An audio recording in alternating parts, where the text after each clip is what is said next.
Good morning, students. Today we are going to learn about the ionization energy, our second property. In the last video we learned about the atomic radius or atomic size. Now ionization energy. The word itself means, if in a very simple language, in very simple terminology, we want to define what is ionization energy, means the energy which is required, right, to form an ion. We can say that ionization, formation of ions.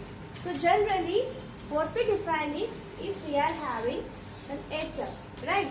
Now you all aware of atom is having two parts, nucleus and extranuclear. Extranuclear part contains electron, that is said to be valence shell. The last shell is said to be valence shell. In every shell it is having the electrons. Okay.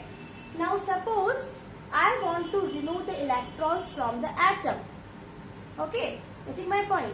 When I want to remove the electron from the particular atom, see, so always the electron will remove from the last shell, from the valence shell. So the amount of energy required to remove the outermost electron, or we can say that the valence electron, right, the energy required is said to be the ionization energy. Is it clear to you? So how we can define it, ionization energy? The minimum amount of energy which is required to remove the valence electron. The minimum amount of energy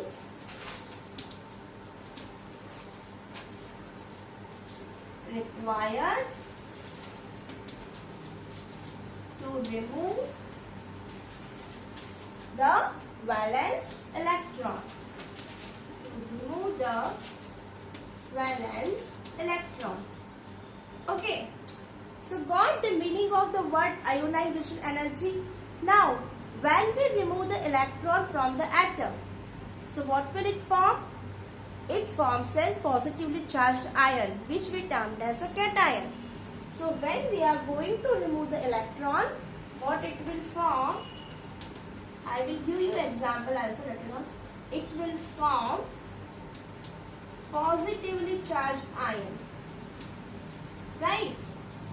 Positively charged ion, which we termed as cation.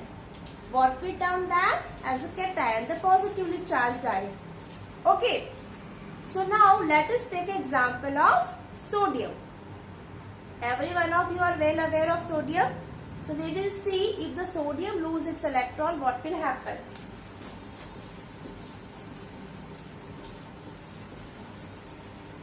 Okay, so what is the electronic configuration of sodium? The electronic configuration of sodium is 281.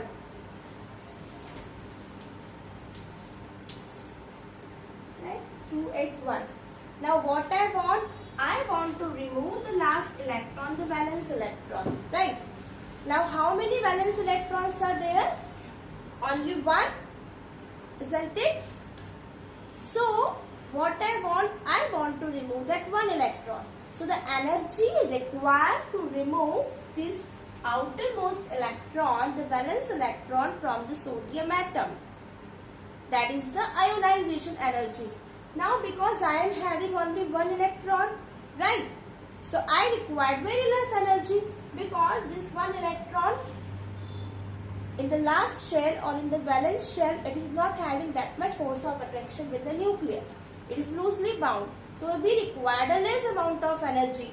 But as the number of electron goes on increasing, right? So the force of attraction also goes on increasing.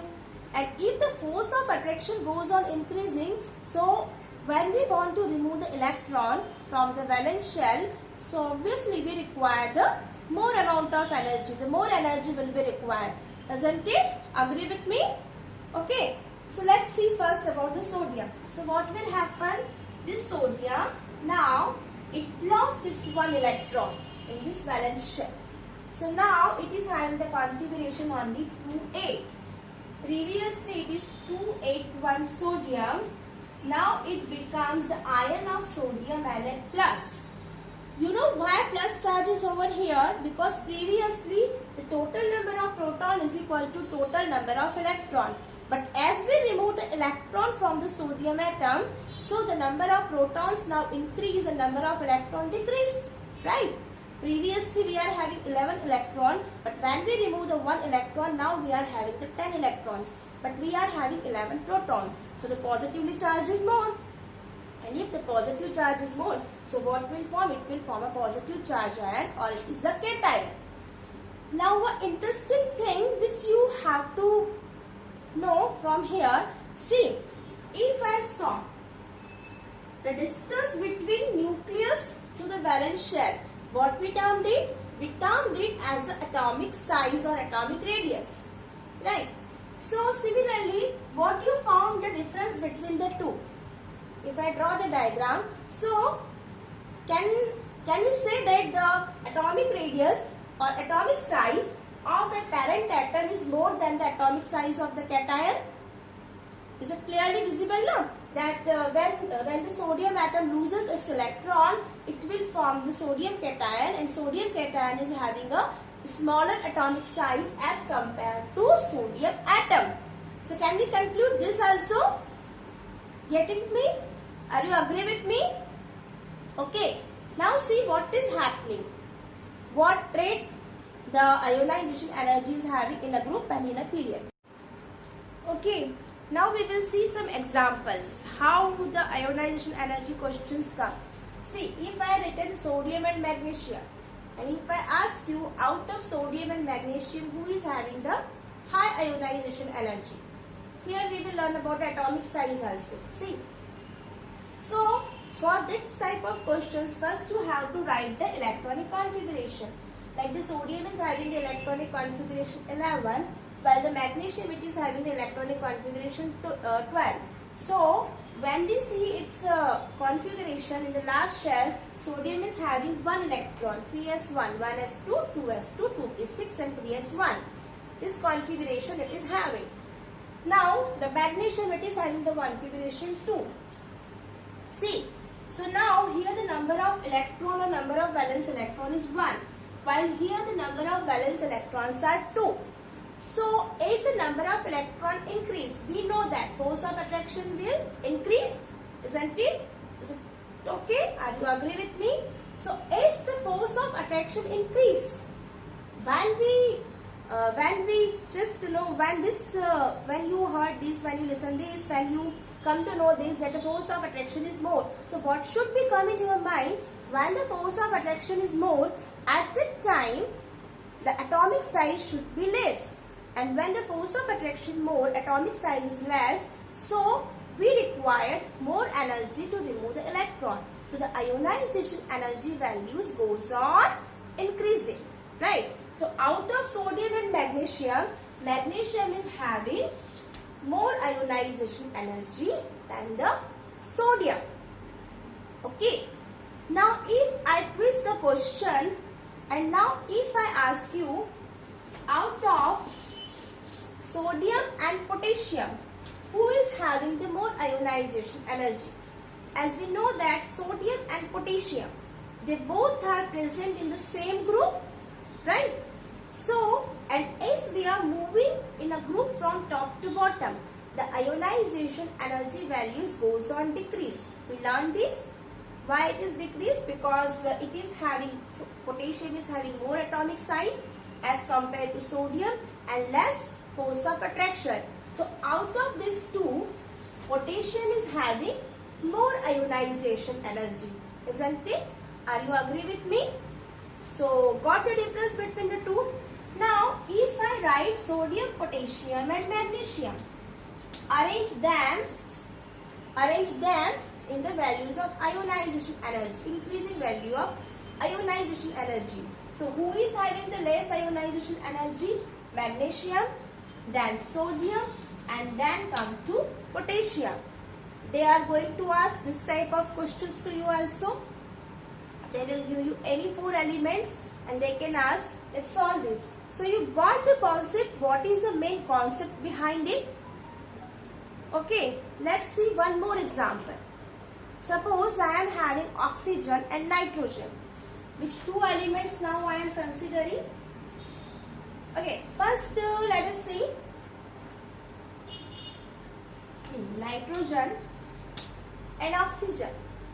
Now if we see it is having the atomic number 7, it is having the atomic number 8. Now if I saw, what we learn is we are moving from left to right. So ionization energy values goes on increasing. So in that respect, the oxygen should have more ionization energy as compared to nitrogen. But you know, it is not so. ऐसा होता नहीं है. हमने अभी तक जो पढ़ा उसमें हमने क्या देखा कि नाइट्रोजन से अगर हम जा रहे हैं ऑक्सीजन की तरफ, तो ऑक्सीजन की आयोनाइजेशन एनर्जी वैल्यू को ज्यादा होनी चाहिए. किससे? नाइट्रोजन से. ये लॉजिक हमने पढ़ा, बट ये नहीं होता. So the question arises why it is not happening. So see, if we see the electronic configuration, so it is having the configuration 1s2, 2s2 and 2p3, 3, 2, 7, right? And it is having the configuration 2p4. The rest is same. And outermost it is having 2p4. Now it is 3. What is the tendency of the p orbital? P orbital is having how much electron in it? P orbital is having the 6 electrons. It is having the tendency of the 6 electron. So what is the half filled for it? The half filled for it is a 3, isn't it? The half of 6 is 3. So it is said to be the half filled orbital.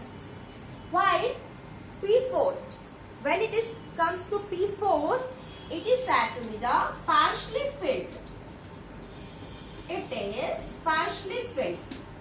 So, and by the Hund's rule of maximum multiplicity, we know that the half-filled and full-filled orbitals are more stable than the partially filled orbitals. Isn't it? So, what we come to know this? That nitrogen is said to be more stable as compared to the oxygen. And if it is a more stable, means if we want to remove the electron from the nitrogen, so we have to give it more energy as compared to oxygen. So what our logic says that oxygen should be having the more ionization energy. But what practicality we found that nitrogen is having the more ionization energy. So remember, it is an exception. All the nitrogen family members, due to their half-filled configuration, they are having more ionization energy values as compared to the oxygen family members. Isn't it? Clear? No one is having doubt? And suppose if I write fluorine over here. So again the same concept will work. Fluorine is having the more ionization energy than the oxygen. But if anyone asks you out of nitrogen, oxygen, fluorine, who is having the more ionization energy, then your answer should be nitrogen. Now if I write neon also, so the neon is again what? Neon is having the highest ionization energy values. First neon comes, then nitrogen, right? Then fluorine, then oxygen. So they can ask you this type of questions. The variety of questions are there. Many questions were there. So is it clear to you? Some other questions we will see in our next video. Okay, so how the ionization energy varies in a group and in a period. So first we will see on what factors does the ionization energy depend. So this ionization energy depends on two factors, right? Again, one is the force of attraction. As we all know, the electrostatic force of attraction between the between the protons and the electrons. Then, and second one is the atomic size. Now, previously we saw one example of sodium atom and sodium cation. So, if we see the configuration, sodium atom is having 2 at 1, while the sodium ion is having the configuration 2, 8, right? So, if I ask you where the force of attraction is more, in a sodium atom or in a sodium ion, what should be your answer? Tell me. So remember, as the sodium ion, it is having 2 8 electrons. 8 means its octet is complete, right? While in the sodium atom, it is having 2 at 1. Only one electron in the valence shell, which is not very tightly hold by the nucleus, isn't it? So remember, an ion is always having more force of attraction as compared to its parent atom. A cation is always having more force of attraction as compared to its parent atom, isn't it? And when the force of attraction is more, so ionization energy will be high, isn't it? Agree with me? So what we conclude from here, when the force of attraction is more, at that time the ionization energy will be, or it should be, low. And right, similarly, when the atomic size is less, we know that when force of attraction is more, at that time atomic size is less. We learned in our previous video, when the force of attraction is more, the atomic size is less. So when the atomic size is less, the ionization energy will be more. We required more ionization energy. Clear? So got, when the force of attraction is more, at that time, when the force of attraction is more, the ionization energy value also more. When the force of attraction is less, at that time ionization energy should be less. And when the atomic size is less, ionization energy is more. So see, as we are moving in a group, right? Lithium, beryllium, boron, carbon, nitrogen, oxygen, fluorine. As we are moving from left to right in a period, clear? So in a period, the atomic size goes on decreasing. We know that because the force of attraction increases. So when we move in a period from left to right, the force of attraction increase. With the increase in force of attraction, what we learned in our previous video, as the force of attraction goes on increasing, the atomic size goes on decreasing. So force of attraction increase and atomic size goes on decreasing. It will be decreased.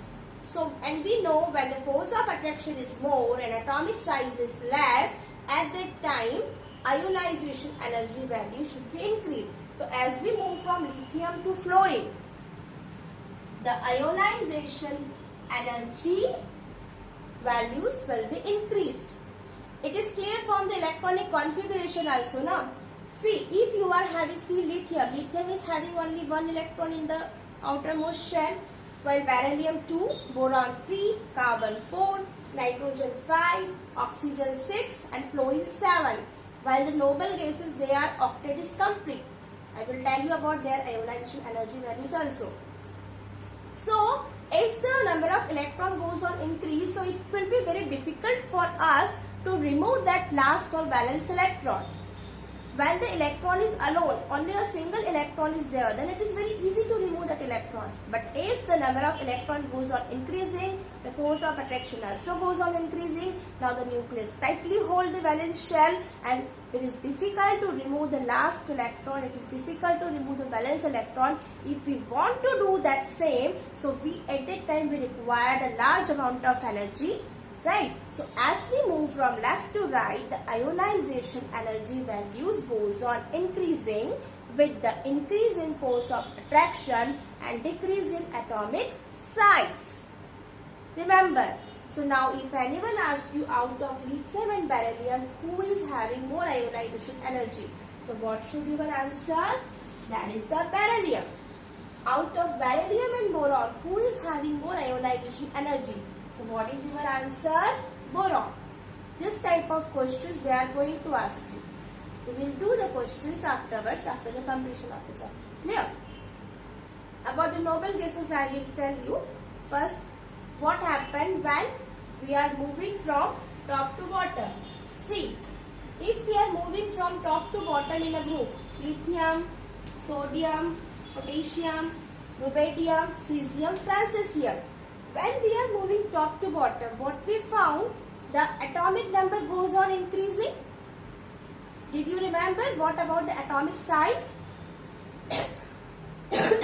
Yes, very good. The atomic size goes on increasing.